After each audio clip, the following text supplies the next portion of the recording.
Pasukan pengintai Rusia mendapati seorang awak atau operator UAV Ukraina yang tengah mengoperasikan drone-nya. Ia menerbangkan drone dan juga mencoba mengintai posisi pasukan Rusia. Namun sayangnya sebelum sukses mengintai pasukan Rusia sepenuhnya, ia malah disambangi rudal ATGM.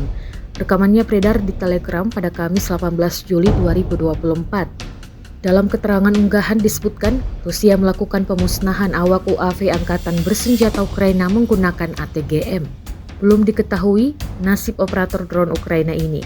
Kendati demikian, rekamannya kini telah menuai berbagai komentar dari warganet.